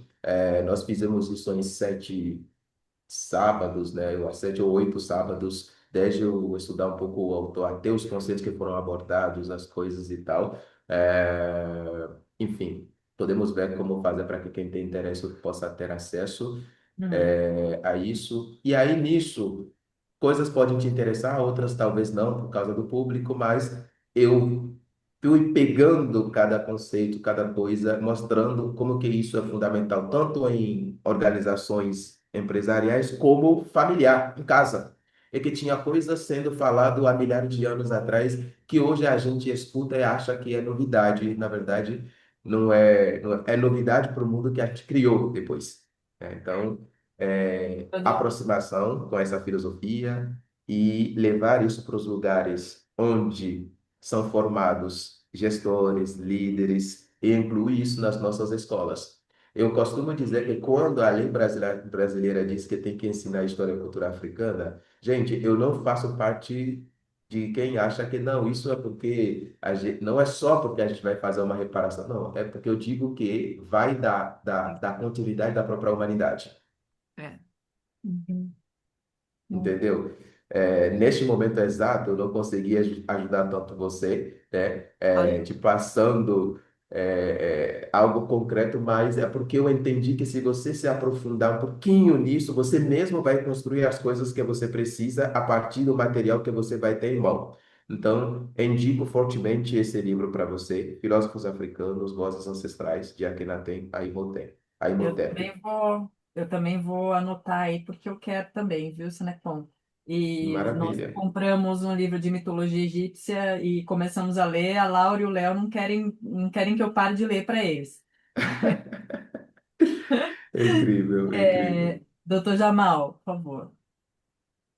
É, em primeiro lugar, agradecer tanta generosidade sua de transmitir pensamentos tão profundos de uma maneira leve. E eu me sinto leve ouvindo você.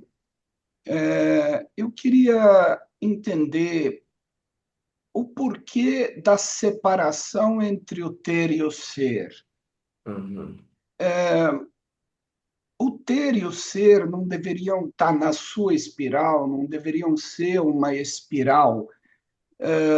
Quando que o ter e o ser se dissociaram na sociedade? E o ter e o ser não poderiam ou deveriam estar juntos em uma proporção saudável, porque separar o ter e o ser, talvez para mim, gerou um pouco de choque. Eu acho que Uhum.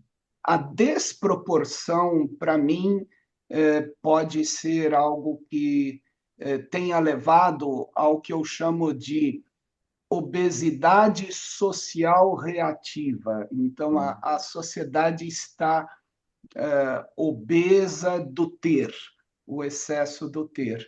Então, eu queria entender por que a separação do ter e o ser e quando isso aconteceu e se eles não deveriam estar na mesma espiral.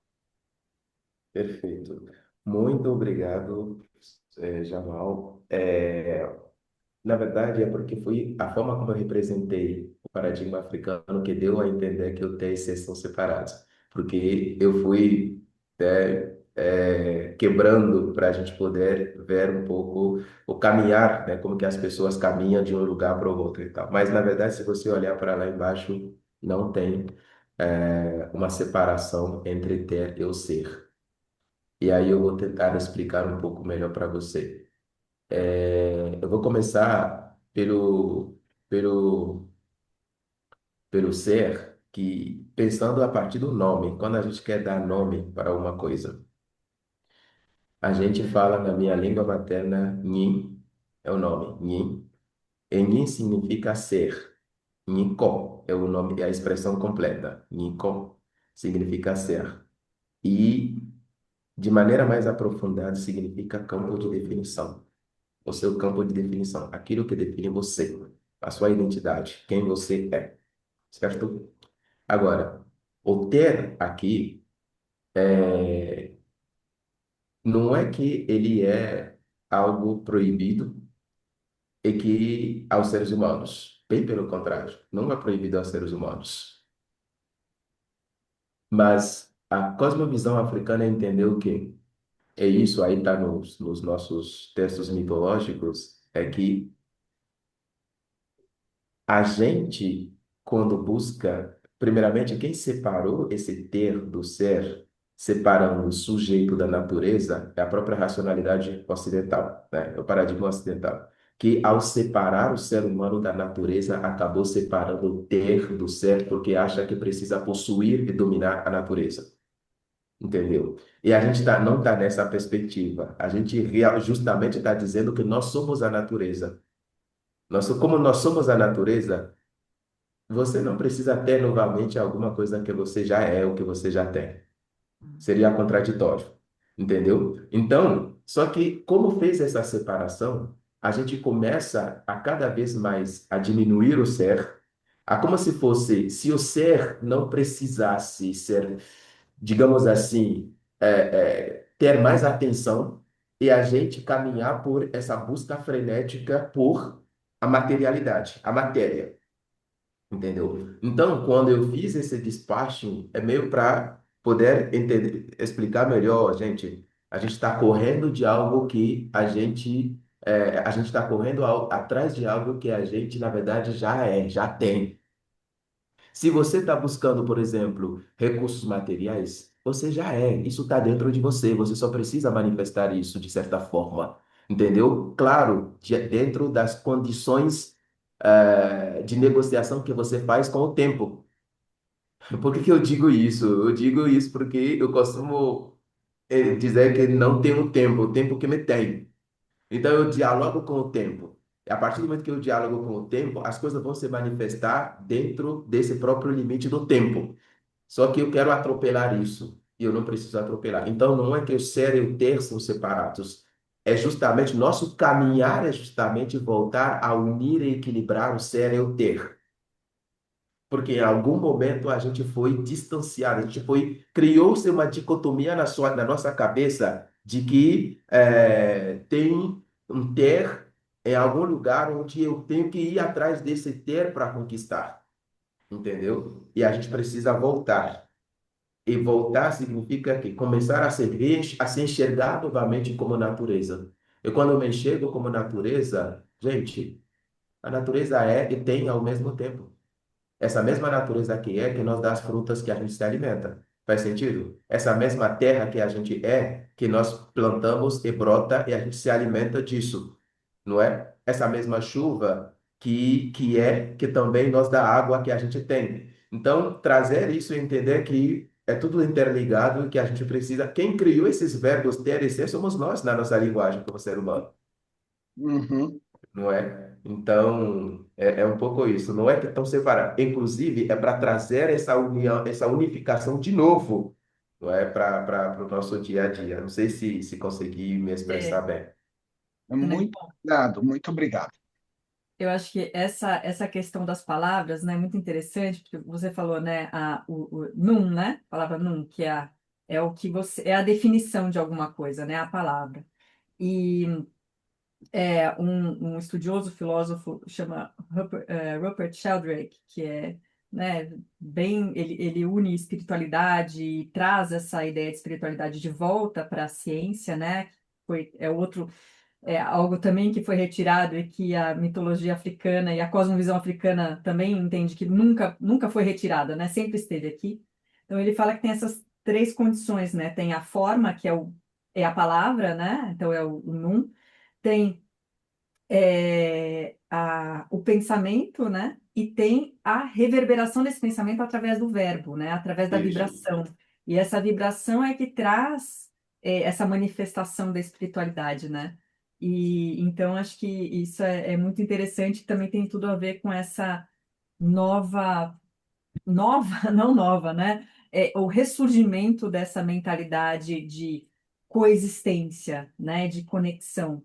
E algo que o Dr. Jamal me fez entender muito bem o porquê que o Senacom faz essa diferença entre o, no paradigma ocidental ter, poder fazer para depois ser, e do africano ser, poder fazer para depois ter, quando ele pergunta no retreat, ele pergunta assim, que semente que você né? Senecom. Isso me faz refletir muito. Até hoje eu me pergunto que semente que eu sou. Porque ele diz, dependendo da semente que você for, se você for a semente de um milho, um tomateiro, você vai precisar de um ambiente diferente, você vai ter um ciclo diferente. Se você for uma semente de um baobá, né, de uma tamareira, você vai ter um outro ciclo. E você vai ter necessidades diferentes. Então, acho que é nesse sentido que eu entendi muito bem esse. que semente que eu sou, para depois entender a potencialidade da minha semente, da minha Total. manifestação criativa no mundo. Bom, então se eu sou um tomate, eu posso ser um molho de tomate, eu posso fazer parte de uma pizza, eu posso, né? Então, qual que é essa manifestação criativa no mundo? Depois, para fazer, para depois o ter é consequência, né? E nessa nossa corrida sempre por não querer fazer parte de uma escassez que nos foi imposta, né? E dessa linearidade, a gente busca o ter sem procurar saber o que que nós somos, né? Então, tem gente que vai querer descobrir isso aos 50, 60, ou nem procura por isso. Então, acho que essa metáfora da semente, assim, me ajudou bastante, sabe? Eu ainda estou querendo saber, viu, Senacpon? Um dia você me fala aí que semente que eu sou, porque eu ainda tenho dúvida. Você é a única pessoa que pode afirmar que semente vai ser você, não vai ser eu, não. Exato. Eu simplesmente cutuco para que você possa tomar consciência disso. E, Dr. Jamal, é exatamente isso, né? Por isso que eu falo que no Retreat aí a gente vai aprofundando certas coisas para dar uma perspectiva maior do que está por trás de tudo isso. Mas eu costumo, quando eu falo dos ciclos, eu falo que para você prosperar, e ter, como a gente muitas vezes acaba confundindo a prosperidade com o ter, né, a materialidade, você precisa ser e você precisa entender que, como natureza, você é semente de algum ser, né? Uhum. Porque não é alguma coisa, é algum ser, você é semente. Então, pensa bem comigo, uma mangueira. Quando você vê a mangueira e você põe a semente da mangueira ou a muda da mangueira, a mangueira precisa ser mangueira primeiro antes de dar manga. Faz sentido? Porque sem a árvore de mangueira, a gente não tem a fruta, que é a Uhum. manga.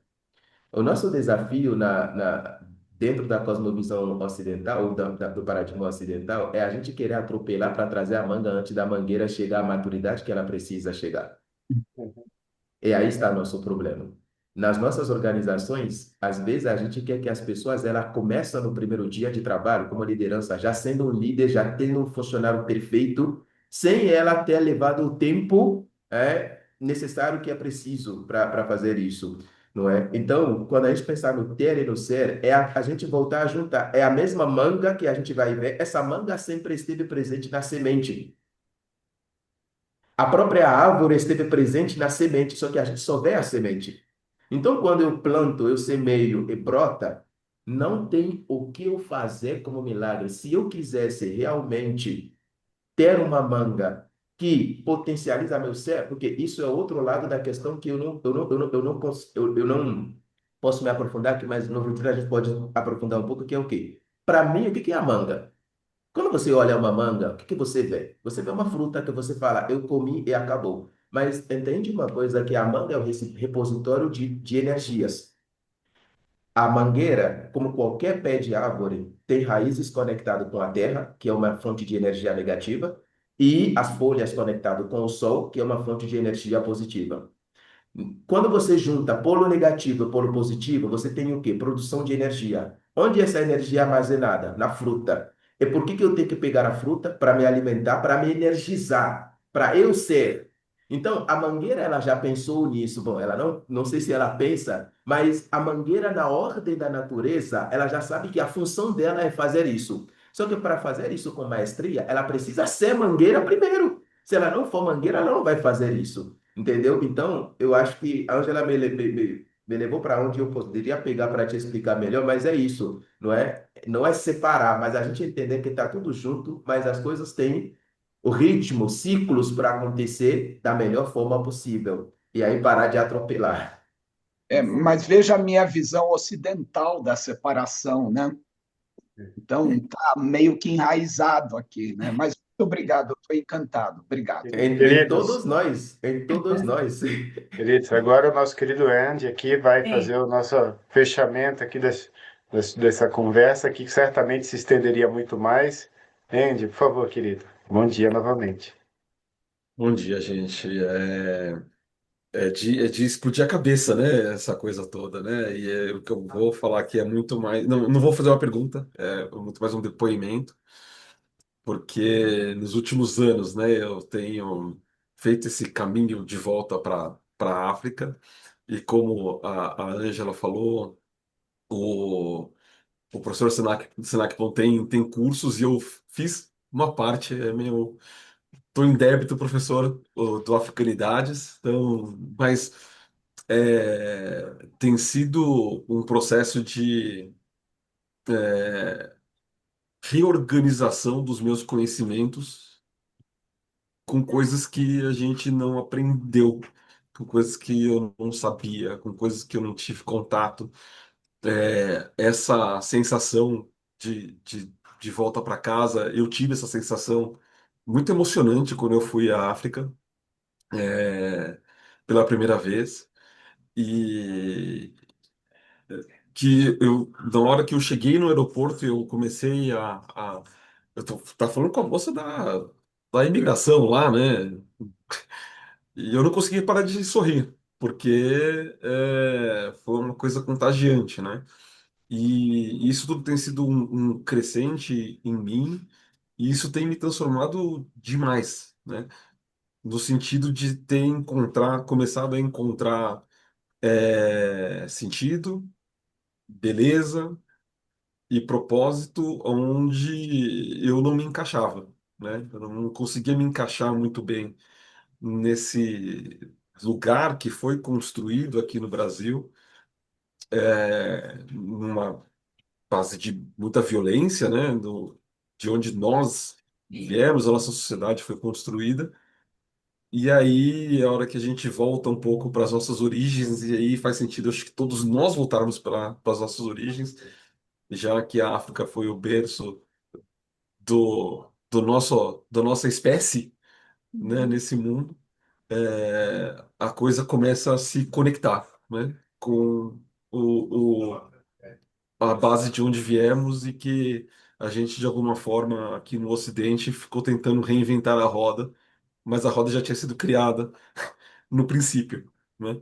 Então, eu só tenho a agradecer, professor, agradecer a Ângela e ao Alexandre por fazerem e trazerem essas conexões maravilhosas para a gente. E eu não cheguei lá ainda, viu? Eu também não sei que semente que eu sou, mas eu vou seguir buscando. Então, Tenho estamos na fé que luta, eu hein? conseguirei. Eu tenho fé que eu conseguirei saber antes de partir. Se eu não conseguir nesta, eu tento na próxima. Posso dar uma dica? É só você, para conhecer a semente, a gente olha para a fruta. Que fruta você está sendo? Que fruta significa como que está sendo a sua reverberação no mundo que está na sua volta? Como que está sendo essas pessoas ao entrar em contato com você? Que impacto você está criando? Aí sim você entende a semente que você é. O que que essa semente veio para fazer? E primeiro você começa a olhar seu ciclo. Você precisa necessariamente partir para os seus ciclos para ver em que ciclos as coisas acontecem na sua vida. Seja a coisa que provoca caos ou ordem na sua vida. É ciclo de 7 anos? É ciclo de 3 anos? Porque o ciclo de tomate é rápido, não é? Mas quando você vê que, opa, eu já fazendo esse exercício, eu entendi que é entre 7 e 9 anos. Eu entendi que eu sou um baobá mesmo. Então, leva tempo minhas coisas para acontecer.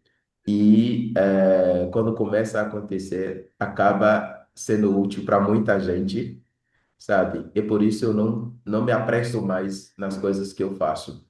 Não me apresso mais. Então, algumas dicas só para você ir vendo, não é? A gente sempre tem que prestar atenção na reverberação que estamos tendo, nos ciclos que a gente está tendo, para a gente começar a ter ideia da semente que a gente é.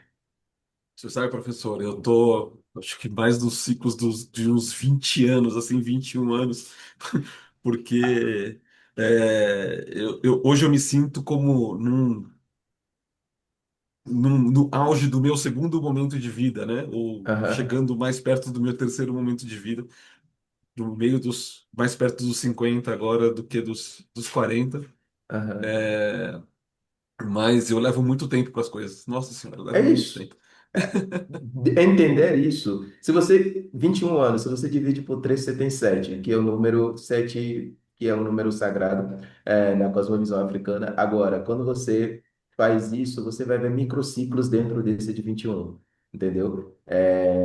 E aí, quando você entende que as coisas na sua vida levam tempo, o que que você faz? Você para de viver estressado e ansioso, porque você só estaria atrapalhando, entendeu? Sim. Você só estaria se atrapalhando, entendeu? E se você se atrapalha, você vai atrapalhar seu meio todo.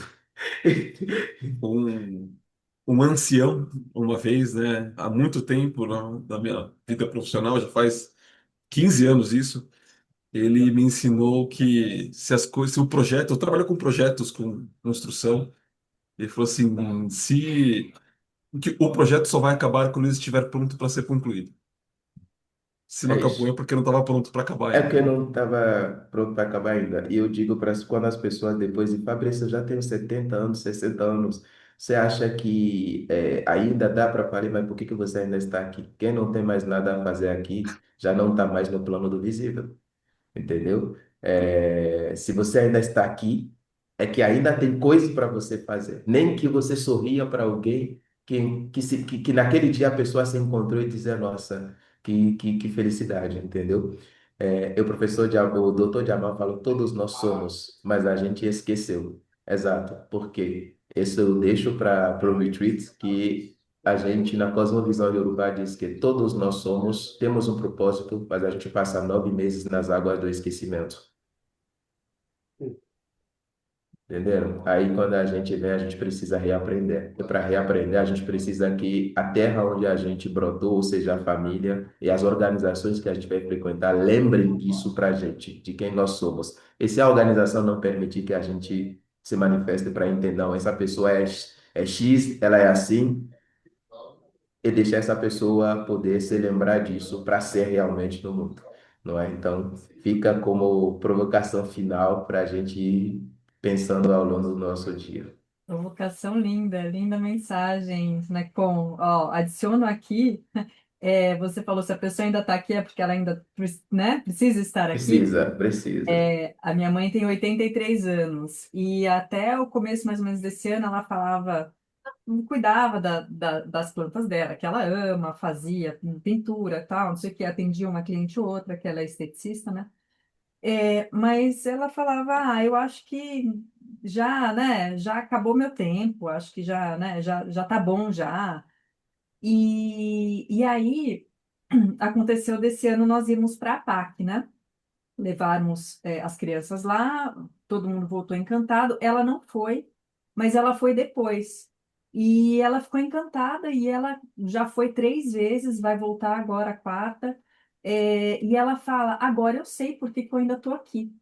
E ela vai para lá para ensinar trabalhos manuais para as recuperandas, para elas fazerem coisas para elas, venderem e tal, e ela não vê a hora de melhorar. Ela teve uma pneumonia agora, não vê a hora de estar bem para voltar. E tem noite que ela não dorme. Eu falei, mãe, se você não dormir pensando nas recuperandas, eu não vou mais te deixar ir. Ela, não, tá bom, agora eu vou dormir, eu vou dormir.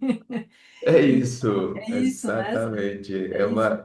Você sintetizou perfeitamente o que eu quis dizer para essa. É isso, como a história, é isso. Se você ainda está aqui, pode ser que você está no leito numa condição que não te agrada ou não agrada, mas se você ainda está ali, é porque você precisa ainda estar ali, né? Então, nem sempre é fácil a gente enxergar dessa forma, mas é um tanto libertador quando a gente enxergar dessa forma.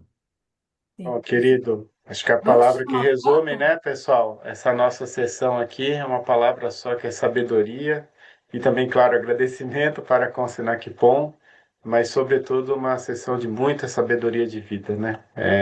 E por isso que nós mencionamos no começo do dom da palavra do Senac Pom, né? E quem não conhecia já pôde ter aí uma breve mostra, porque pessoalmente, lá no retreat, com a nossa intimidade, as coisas ainda conseguem ser mais exponenciais ainda. Então, fantástico. Muita gratidão, viu, Senac Põe, muita alegria também estarmos aqui com você. Muito obrigado a cada um de vocês que ficou até aqui. Vamos tirar uma foto, né, Ângela, e Vamos tirar fazer o uma nosso foto, encerramento. pessoal?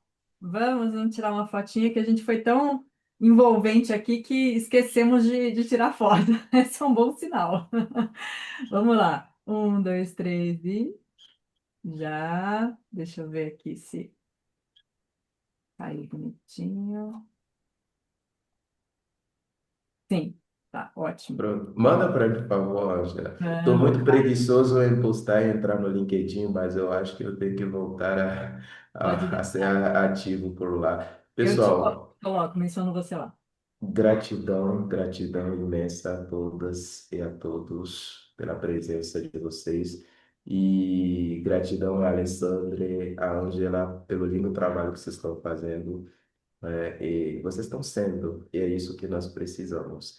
E que essa nossa, a palavra, falando ainda de semente, é uma semente da cosmovisão africana. E a gente semeia a palavra e ela dá frutos. Então, que vocês possam, e nós semeamos juntos aqui, que vocês possam semear nos meios em que vocês vão estar, para que possa dar mais frutos ainda. Gratidão, gente. Gratidão. Assim seja. Bom dia, gente. Tchau, Bom dia, Bom tchau. dia, pessoal. tchau, Bom Obrigada, bom dia. tchau. dia. Muito Muito obrigada. bom. Bom dia. Obrigado.